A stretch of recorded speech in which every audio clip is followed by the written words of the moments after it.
All right, welcome back to Remote Work Bay. I have Tosca here with me. I haven't seen this girl in, gosh, over a year at least, At least a maybe year. 1 or 2 years almost. How are you doing, Tosca?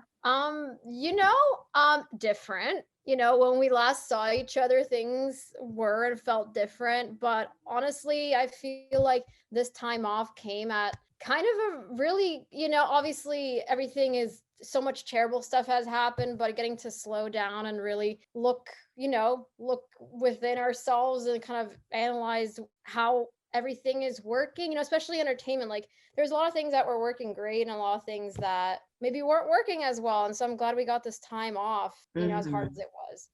Yeah, I totally feel you as an event producer and performer myself. But I feel like you have such an interesting story to share. Could you possibly tell everybody a little bit about your background and your story first? Oh, for sure.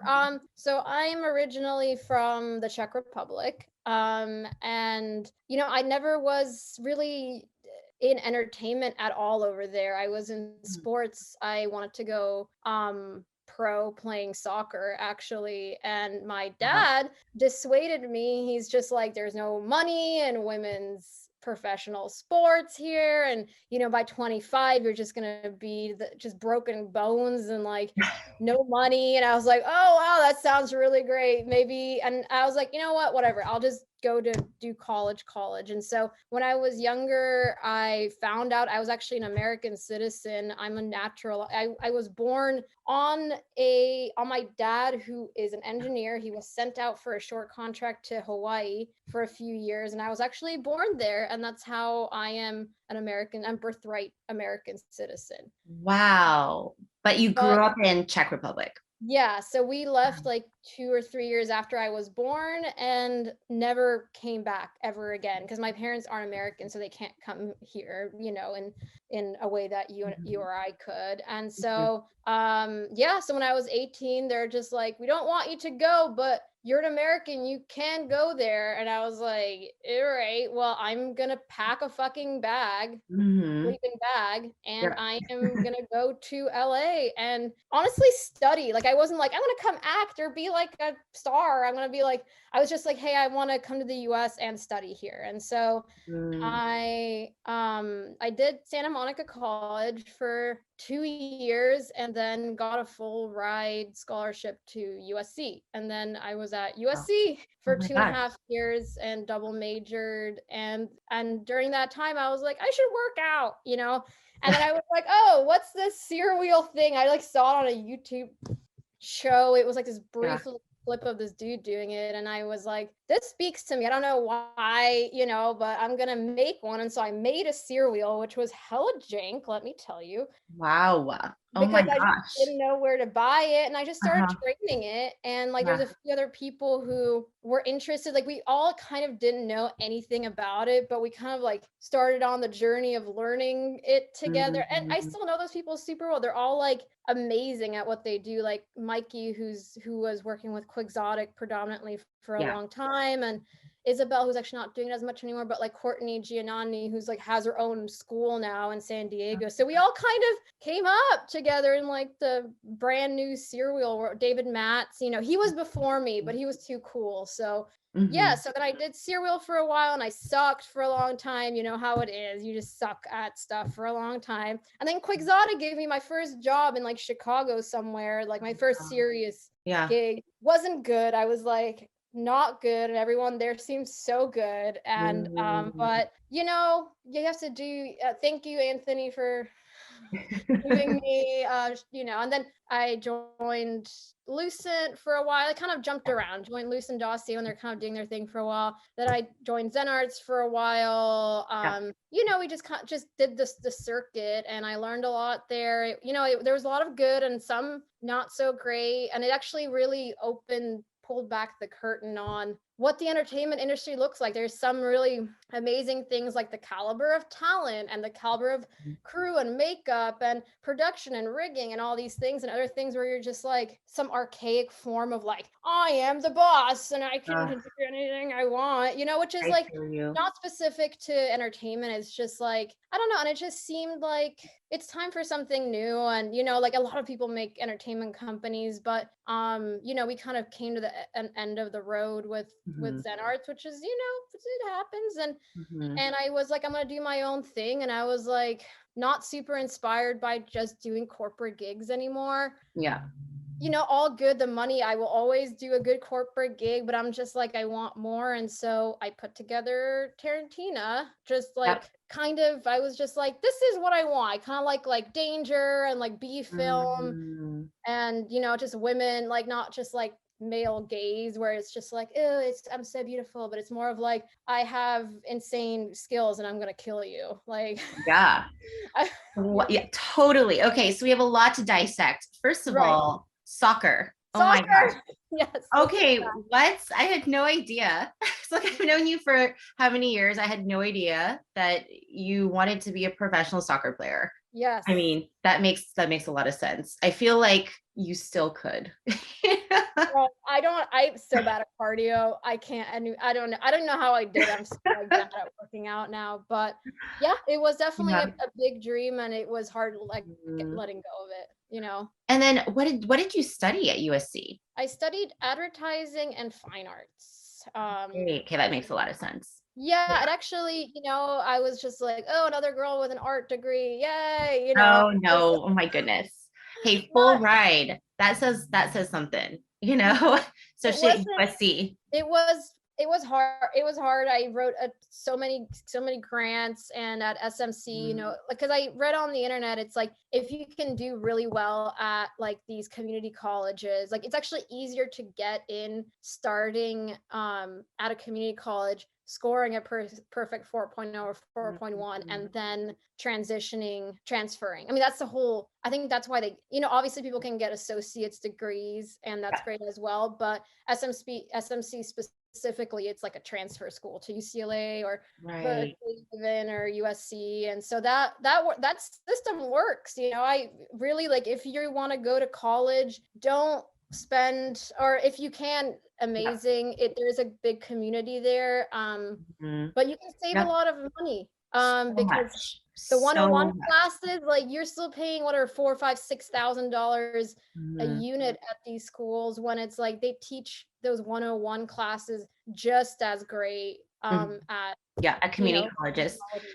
Yeah, I went to community college and transferred as well. And it's, Wow. yeah, night and day. We're talking, Right? I also went to a private school. I went to Loyola. Oh So wow, it's amazing. just as expensive as USC. Yeah, So I know. going to community college, I saved thousands. We're talking Right? Oh thousands my of God, dollars. so Yeah. girl, we're in the same class. I mean, Yeah. aren't you so glad you did that? I'm so glad. And the education at the community college was superb. So I was in NorCal. Yep. You Wow, wow. You see, that's my exact Mhm. experience. I actually feel like I had teachers who were more inspired and cared more Yeah. at community college. Right. Like, so grateful to USC, Yeah. but the people who I still hang out with, the students I still hang, or formal, whatever, like now I'm not a student anymore. Yeah. Yeah. But like the teachers even, and the students that I'm still in touch with are from SMC. Yeah.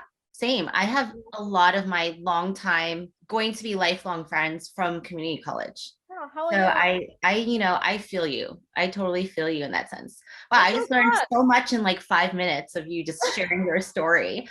Okay, so now I want to go back to cyrwheel. Okay, Perfect. so could you explain to people that don't know what this apparatus is? Because most Oh, people sure. don't. What is it? And who invented it? How did it become this art form in the circus world? Yes, absolutely. So cyrwheel is, if you can imagine, a big hula hoop. People are always like, it's a big hula hoop. Well, it does look like a huge hula hoop. It's made out of usually like an aluminum steel alloy. So it's super strong, but not super heavy. And it's coated in PVC so that it has traction on surfaces. And as opposed to like a hula hoop, in this, you kind of use your entire body in the wheel. You don't call it a hoop, you call it a wheel. And you kind of spin to balance. It's a lot of like gyroscopic motion. You can do like inversions. There's a few different like dimensions, they call it, that you can take the wheel in. It was invented by Canadian Daniel Cyr, named after him, cyrwheel. It existed before. It existed in like the 1800s at one point, and there's like these random pictures of it, which is amazing. Got forgotten, and then Daniel Cyr kind of brought it back in like, I want to say like 2005, 6, 7, like only recently. And then Circus, back then it was really, really new, and like even it was even new for Cirque du Soleil. Now, 15 years later, it's not even considered specialty anymore for Cirque du Soleil. It's just considered like a part of it. It's like if you can do cyrwheel, good for you, Okay, so those of you that have never tried cyrwheel, the learning curve is so high. It's like, how heavy is that thing? It's like, it depends. It can be as light. Like I have a wheel that's as light as like 15 or 18 pounds, and then you go up to like 60 pounds, Yeah. So the one I tried, I think was a heavier one. And it's just, you basically spin. There's like all these different movements where you could spin your body around it. And it's, let me tell you, girl, it's no joke. It is really hard. I mean, how many hours do you think you spent, or weeks or years, before you were like, okay, I'm kind of getting the hang of it and kind of getting like what your basic spin? Okay, so the basic spin, which is called a waltz, it's literally just a back and forth between 2 points on the wheel. And that's like your most basic move that from there you grow all the other moves. I teach a lot, and people are frustrated at the beginning because it learning curve. I'm just like, you can get this waltz down consistently, this very basic, most basic move, like 5 months, 6 months from when you begin. Like it's not, it takes a long time. I feel like to be able to put an act on a stage and not make your audience afraid for your life, like you know what I mean, like when you're watching something happen and you're just like, wow, that looks so unsafe. I feel like 3 years. I feel like 3 years of training before you can put it on, which I feel like is any, like I feel like you can't do contortion for 3 weeks and be like, I'm good. And I missed your class so much. My favorite contortion class I've ever taken. Miss it so much. I really do. Sweet. That's actually how we met. We were teaching at this studio, and I mean, just as a side question, I mean, I think your class was the only cyrwheel class in all of LA that I knew about. Where do people even learn this to me, a specialty art form? It's mostly like a network of private instructors. Honestly, it does take a lot of focus. Like I feel like I was definitely like teaching too many people there at once. I feel like I'm happy to teach 2 students at once. Like it is kind of expensive because it's like you have to, especially with people who don't have equipment, you have to like bring multiple wheels, and like it is like a kind of a liability because it's dangerous. So I try to teach like 2 people max now. But you kind of just have to find a private instructor. And do you remember Alex, my good student? He's the Russian trapeze artist who's incredible, and I've been teaching him forever, and he's become so good. And like that's an example of like, if you have the resource to, like you don't need to meet with an instructor every week. You can be like bi-monthly, check in. And then most of it, as it's like, you're not going to learn it there in that class. You're going to learn it on your own later, depending on how hard you're going to work, But for people who want to learn, it's like, find an instructor and, check in with them twice a month. And then, practice on your own. Yeah, and that's the thing, like cyrwheel, it's like the equipment's kind of expensive. It's like if you want a decent wheel made by a decent manufacturer, fabricator, it is like $1,000+, which is a lot, and then you also need to have a space where you can safely train. So, a lot of people kind of especially in the burlesque realm, hit me up because it, I kind of combine the both, but it's like, are you willing to invest kind of thousands of dollars and hundreds of hours to, it's like a journey. You know what I mean? It's not like it's a true journey. it's a true, it's like contortion. It's like, it I've is. dreamed of being flexible my entire life, and never for more than like weeks maybe have I followed the schedule of actually doing this stuff. It's the hard work. It's the like hardest literally putting in those hours to get past that initial hump. But then you have to sustain it too. Well, with contortion, that's the hard part, right? It's like, okay, great, I got my chest stand, and then peace out for 2 months. And you're like, oh shoot, it's like I don't have my chest stand anymore.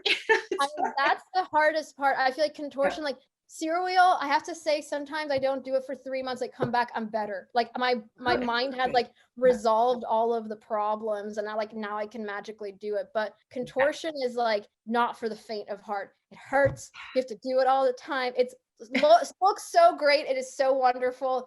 But like even someone who I feel like is quite disciplined like me, it's like it's the hardest, It's so hard. I mean, cyrwheel is hard in its own way.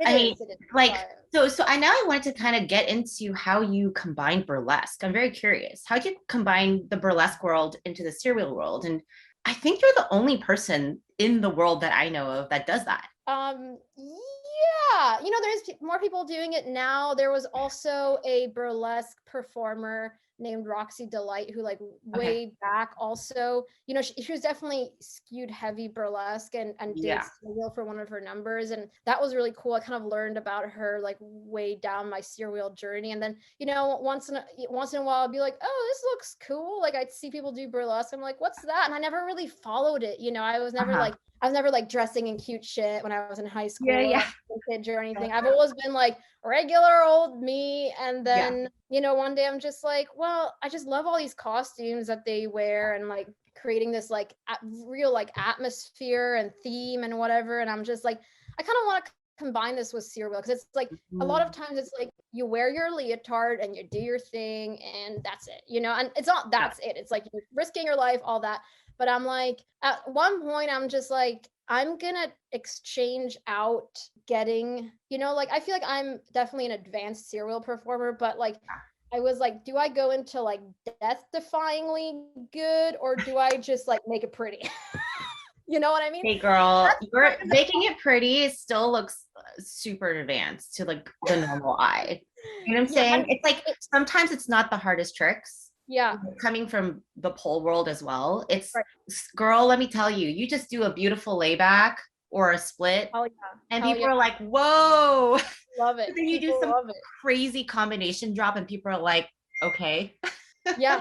No, totally. And that's the thing. It's like you do have to just kind of look at it from like the audience perspective. Like a lot of people have never seen us do this stuff, so it's like sometimes you don't have to break your entire body and like maybe risk falling on the ground in front of like hundreds of people, which sometimes to me it used to be worth it. I'm like, I'm gonna do the motherfucking waving hardest routine ever, and I'm gonna do Cirque de Main, and then like one day my aim just shifted from being like, I can't keep up with these like Montreal kids anymore, like they study, I studied my academics, but they go and they have a master's in cyrwheel. There is masters in cyrwheel, Wow.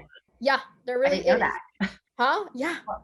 So it's a specific school in Montreal that gives you the certification? So yeah, Montreal's where a lot of like professional cirque acrobats come from, and you can actually master in a lot of these different disciplines. There's also some in Europe. I don't think the US doesn't really participate in that way, but Montreal is where like I feel like the technically most insane, like can't even believe they're doing that. Cyrwheel and other acrobats come from, and I was just like, whoa, like do I, and their facilities also are built out, you know what I mean? There's like a few moves where you need to be harnessed in that has like a pulley system, where it's like someone's actually like belaying you, like holding on to you in case you like fall out of it. That's how hard some of the moves are. And so I feel like I actually hit a point where I'm like, I can't, like, unless I go to that facility and I pay a bunch of money and I train there with a trainer who then also does these safety mechanisms for me. Am I willing to like die?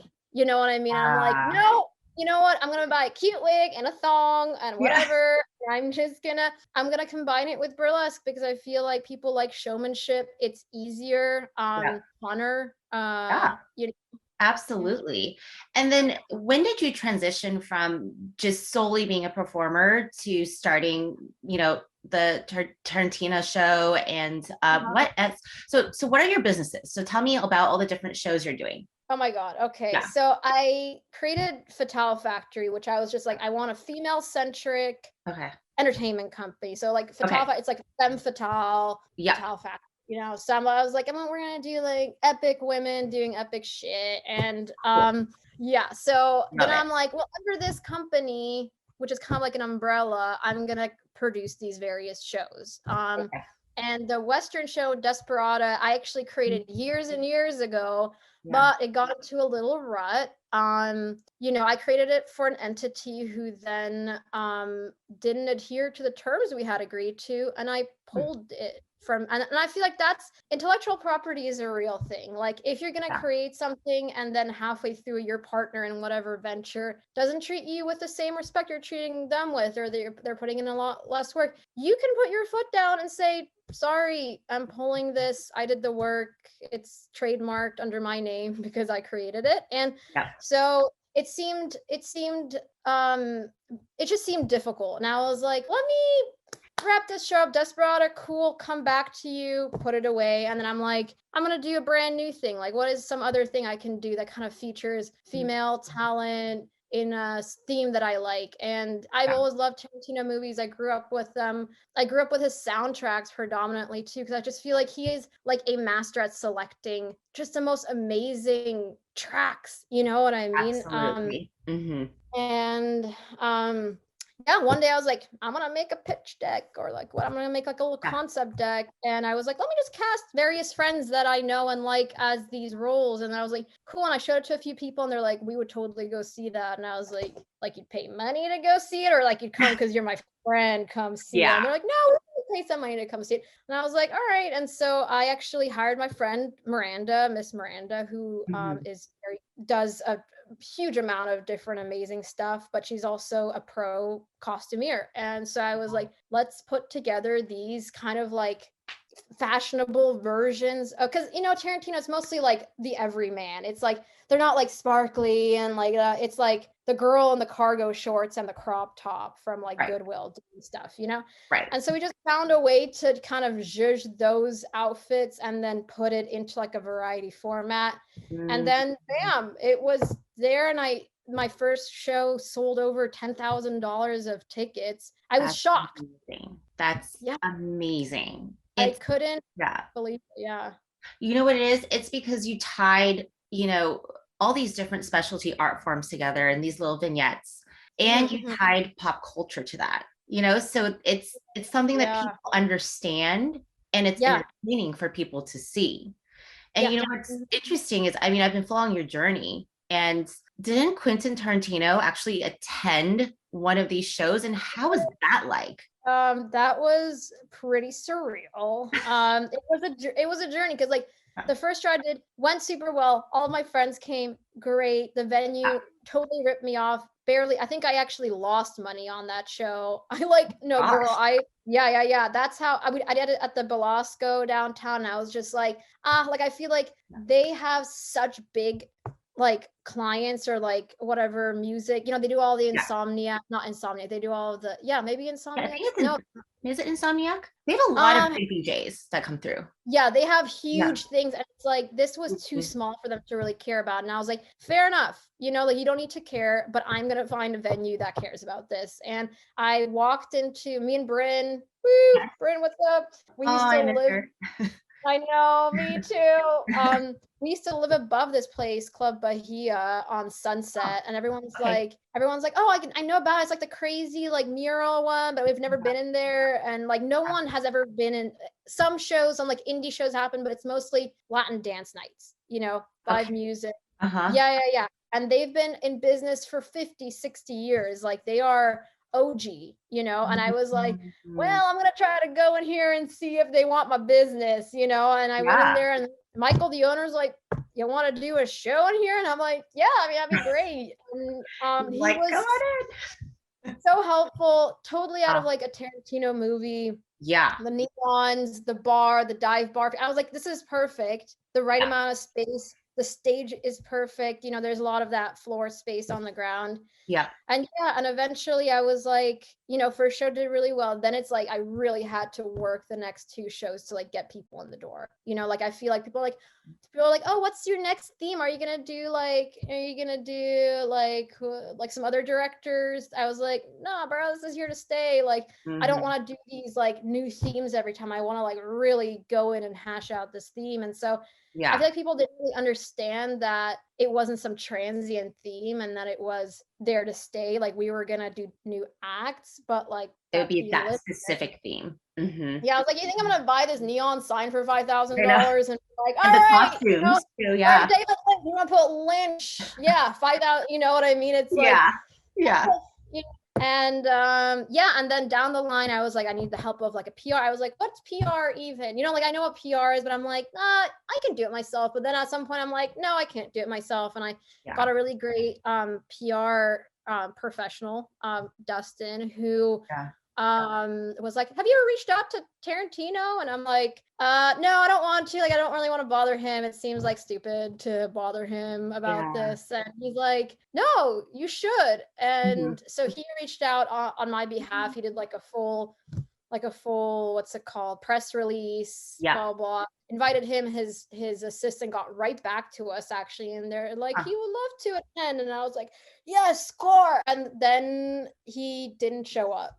Oh, So the okay. night before, or the month before he was gonna come, Yeah. he was gonna come like 2 days before Once Upon a Time in Hollywood Okay. was gonna premiere. And I was like, how the fuck are you coming to the show 2 days before your huge movie premieres? And obviously they called in like an hour, 30 minutes before the show. And they're like, sorry, he's not coming. And I was like, oh my God, I'm so sad, because everyone's like ready to do their thing, and I was Yes. like, oh, he's not coming, guys. And that was Oh, like, that was a real, but that really taught me some real humility. I was yeah. just like, and then the month after that, they're like, nah, he's too busy, he can't come. And I was like, well, Mm. there goes that. And then like a day before the show, they're like, hey, he wants to come and he wants to bring 10 friends. And I was like, are Wow. you kidding? And so I was like, all right. I was like paying all the VIP people who had bought tickets like out of their tickets. I'm like, let me give you a refund for these tickets and I'll seat Yeah. you somewhere else. I'm so sorry. I'll like even pay you and you can get free drinks and whatever, but I have to Yeah. put Tarantino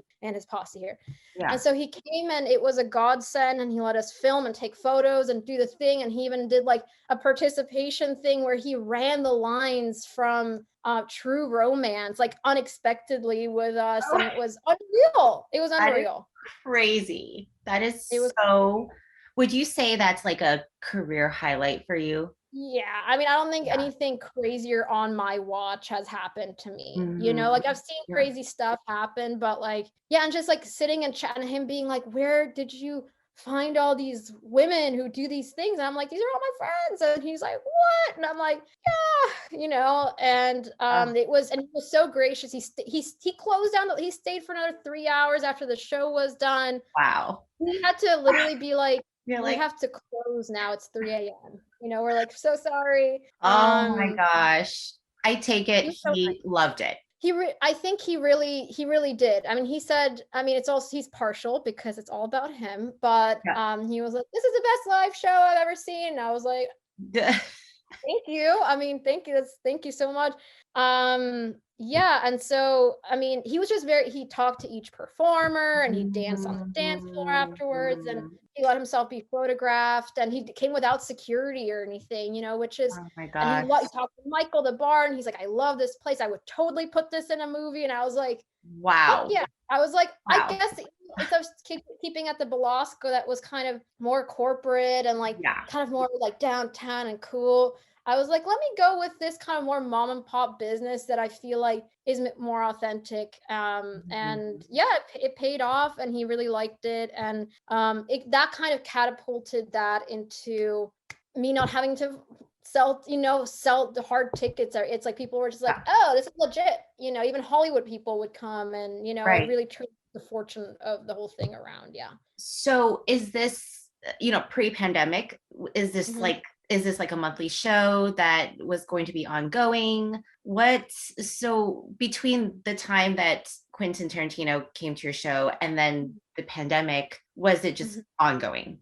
It was ongoing. Yeah, we were doing every month, and Yeah. the second, like after he came, like every time I make the tickets live, it would sell out. It was like I could focus on Wow. just running the show. Before that, I was spending all of my time like begging up and down, making deals with Yeah. people, like finding third party things to Yeah. sell, and then it was like dope. I can spend my money and time investing in the acts instead of like worrying whether we'd be performing to an empty room, which is Mhm. a lot of producers, that's a big worry. And yeah, I mean, it sucks because we did so many like we did maybe like 5 shows or something. He came August 28, no, 2019, August 2019. Uh-huh. And then it was August, September, October, November, maybe December I left out, January, February, March. So we did like quite a lot of shows. March like 5th was our last show of 2020. A lot of Mhm. people say it was just in LA Magazine. Some person was like, this was my last thing before Oh, the pandemic, and this girl licked my face during the lap dance. And I was like, yep, sounds like us. This your local that super spreader event. Oh my gosh, that's amazing. And so, how have you been doing any virtual shows in the last year? So how are you dealing with the pandemic as a performer and as an event producer? Well, I'll just say I pivoted pretty hard. Since that's That our word, favorite that word. word. I love that word. I haven't been, I'm like, Tarantino's lie. Like, can you lick someone over Zoom? No, and you should. Yeah. And it's like, that just can't happen right now. But I'm just gonna not, I'm gonna put it in a bow. It was wonderful, and we'll come back to it. But then I was like, then I remember that show that was just like locked away, Desperado, that Western show. And I Yeah. was like, I kind of felt that like the world was going to have a new interest in Western stuff. And it's totally come back. Like you see a lot of people, like Meg Thee Stallion, all these like Yeah. Western references, and like like the Compton Cowboys. And then it was like a BLM and all these things. And I don't know, like early 2020, like right when the pandemic hit, I was like, why don't I work on this? Like Tarantino's done, the costumes are done. It's been Tarantino came, like it's good, like it's fine. I don't Yeah. need to do anything for this. And I just kind of started hashing out Desperado's narrative, so it's a lot harder. It's not a variety format, so it's like writing the whole script for that, and then shooting. I don't know if you saw, but shooting some of I think it did on your um Instagram. yeah, so we just Yeah. shot like a little mood film like that. It was more of like, what can we safely shoot out in nature that's not like a group thing that people don't have to prepare for, just to Mhm. kind of get people excited about the brand. Because that's my original show concept, and from before Tarantino even, and I was like, I want to come back to this. And yeah, so I'm just spending some more time hashing that stuff out, and people seem Mhm. to be interested in it. And I'm hoping to premiere it outdoors somewhere, maybe at like a ranch property. I'm just kind of trying to find the right venue for it right now, and the Yeah. right start date, and like the capacity, and try to figure out how to launch in the Mhm. Mhm. time. But it's been great Yeah, to see. it's definitely, I know it's definitely tough, to Mhm. pick a date. But the good thing is it's given you the last year to be creative and Oh create man. content. Yeah, and Yeah. that's been great. Super grateful for unemployment. Yeah. It's like they even extended it to freelancers, which I really didn't think was gonna happen. That kind of Yeah. saved my butt. Like I didn't have to blow through like all of my savings. I could kind of like, idly Take your float time. a Yeah. little bit. But I also Mhm. got really into, my boyfriend's a professional video editor, so he's taught me Uh-huh. how to edit, and he throws me a lot of his smaller gigs. Like Nice. I edited the whole Desperado trailer myself. Like that was kind of like Wow. my way to start learning how to edit. I'm like, this is my own project. If Yeah. I want to fuck it up, I'll mess it up and make it bad, but I'll do it myself. And yeah, and I've been taking on a lot of like website design, stuff I studied. Fine arts had like a graphics component, so I've made a lot of people's Yeah. websites and like Nice. promo videos and editing. And And yeah, and so I've just kind of focused on that instead of performing, for better Dude, or worse. that's incredible. Well, I'm gonna have to hit you up on a logo design for Remote Work Oh Bay. yeah, yes, yeah.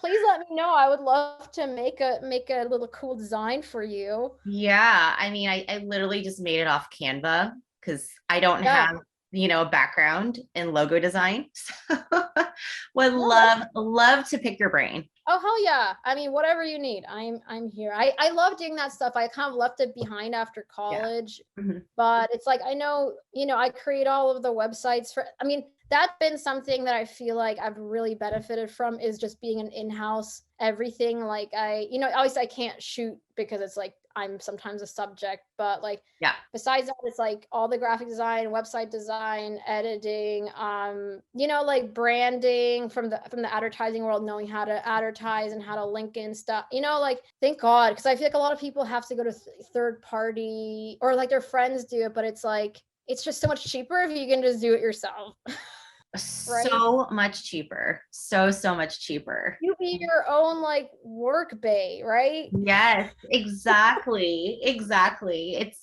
Like, hey, you have I time today to do this. You're like, yeah, I'm me, and I'm unemployed, so I actually do have time. as I'll well, schedule it. right? It's like Yeah. you're like the whole gamut of things, right? Uh-huh. Okay, so are you so okay, so from what I'm hearing, studios Mhm. are starting to open up again. Right. Gyms and studios in April, May. Are you Mhm. going to go back to Jagged or anywhere else to teach again, or are you leaving teaching behind? Like, what is post-pandemic look like for you? Pandemic. Yeah,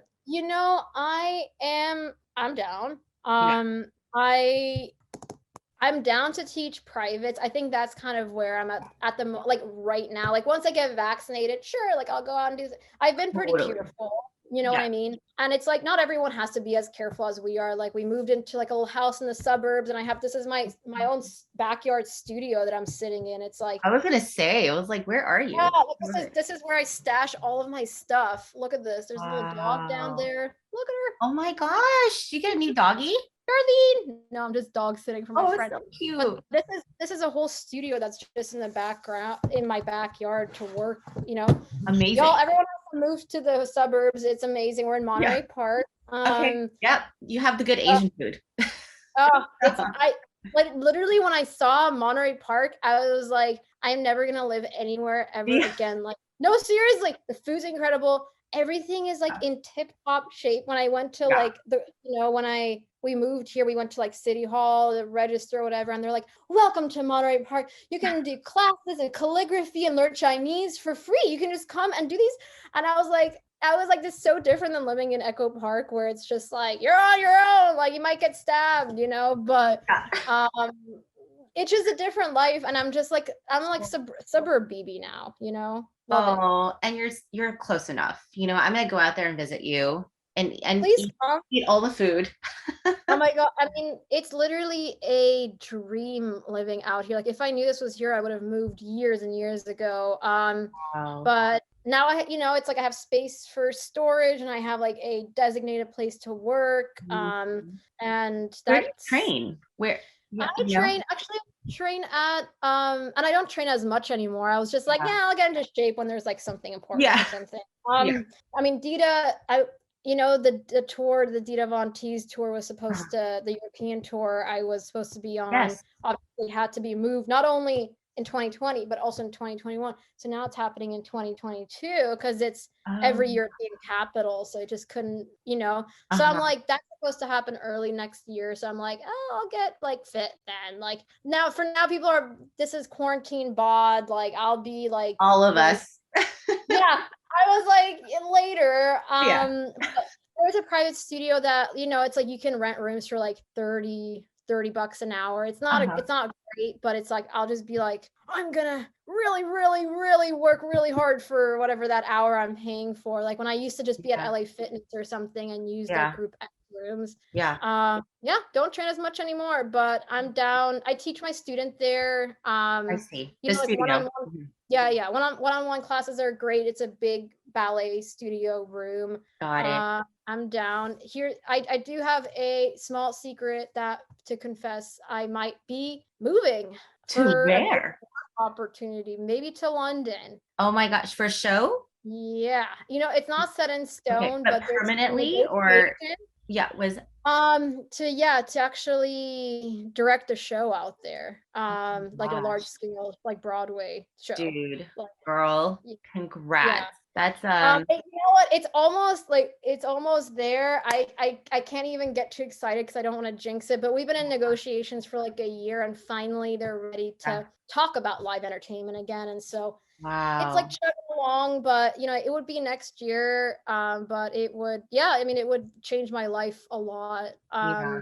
And so I'm just kind of banking on that. Like, I'm a little scared to go back into gig life in LA just because I feel like, are people going to be paying the rates? Are people going to be safe? Do I really want to do people's kids' birthday parties sometimes? Like, it's Mm. wonderful, sure, sometimes, but it's like, I'm turning 30 this year and maybe I need to do Aw. something more serious, I don't know. Maybe, I don't know. Maybe You're not. still so young. I mean, it's definitely, I mean, I know people are doing virtual shows now. Mhm. I've been hit up in the last couple months for, virtual and, you know, socially distanced in-person gigs, but these like what is it? Like the drive-through whatever Yeah, an shows. insomniac thing. I'm just like I feel like it's like such a waste of talent, to like be so far So back far away. for And like like, hours and you're covered and like no one could even see what you're doing. So yeah,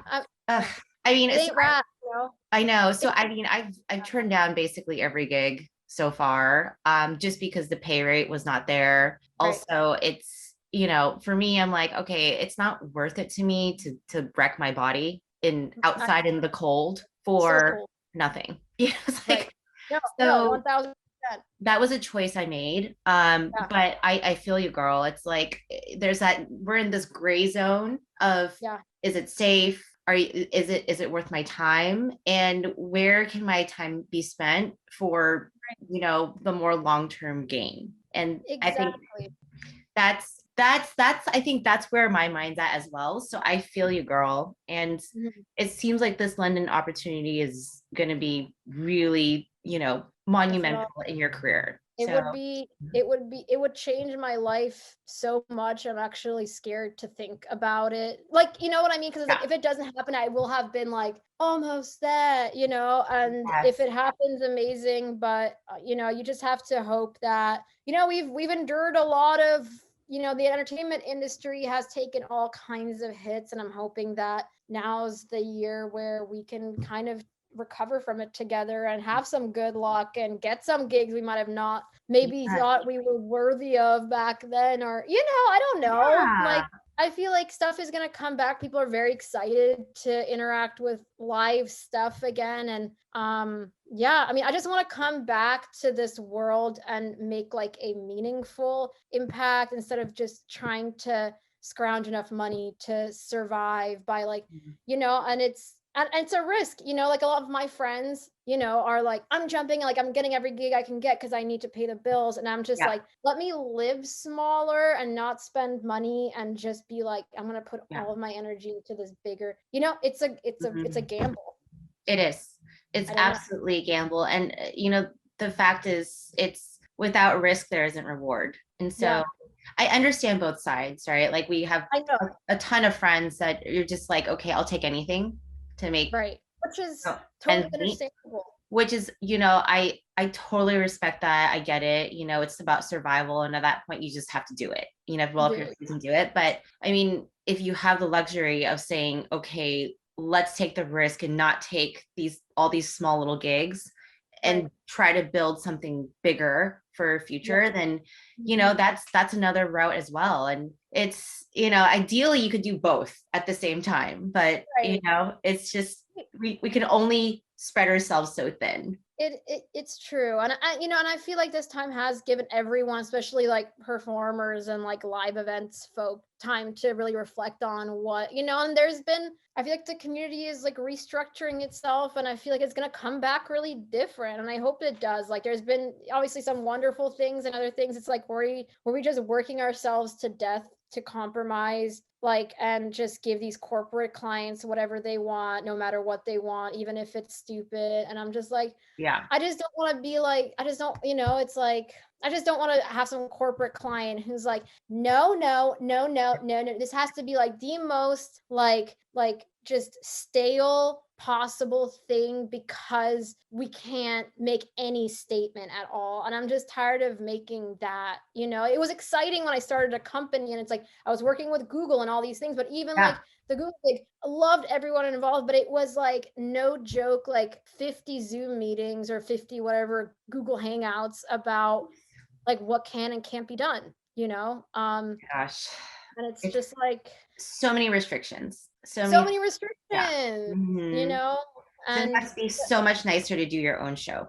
I mean, some days when it's going well, of course it's fucking dope. But on the day, on the days you can't get enough people, or something goes wrong, or it's like there's some kind of disagreement, or it's like you've spent more money than you're bringing in. Like those are the, it's like those were, I tend to forget about those days, but it's like, being an entrepreneur, which you are too, it's like, you have like soaring highs and some really painful lows, Yeah, I feel you, girl. And you're not alone. You're definitely not alone. And I think you just got to keep your eye on the prize, and the light at the end of the tunnel, because you're going to get there. I mean, you're incredibly talented, clearly, as we've seen in the last hour. And so, and I think that people believe in your vision, and they're going to be there to support you. So you just going. I really cherish that. Keep going, girl.